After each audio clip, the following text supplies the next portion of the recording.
Non. Puisque vous parliez de Pierre Moscovici, est-ce que pour vous, Jean-Luc Mélenchon a insulté la gauche ?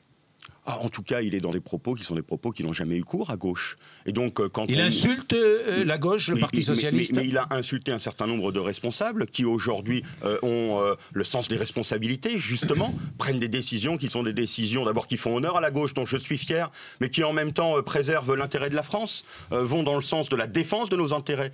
Et donc oui, quand on insulte hier Pierre Moscovici, demain peut-être un autre responsable, je pense qu'on insulte en même temps la gauche, parce que moi, je suis fier de ce que fait ce gouvernement aujourd'hui. Par les propos de M. Mélenchon ? Écoutez, moi j'essaye de me dégager de cela, je le connais Jean-Luc. Plus il est isolé, plus il hurle. Plus il parle fort. Et donc il essaye de transformer aujourd'hui ce qui est un combat toujours à gauche. On dit toujours que l'union est un combat à gauche. Lui, il essaye de le transformer en pugilat. Bien moi, je ne veux pas rentrer là-dedans. Et je pense qu'il y a beaucoup de gens à gauche, même ceux qui aujourd'hui critiquent l'action du gouvernement, ceux qui peuvent voir des chemins différents, qui ne supportent pas ce qui est mis aujourd'hui en place par Jean-Luc Mélenchon, c'est-à-dire une stratégie de la tension, une stratégie de l'insulte, une stratégie qui ne permettra pas d'avancer demain et qui crée des tensions et des divisions qui sont très fortes. Vous avez choisi Jean-Luc Mélenchon comme cible, comme l'UMP a choisi Manuel Valls comme cible. Mais ne croyez-vous pas que c'est le contraire ?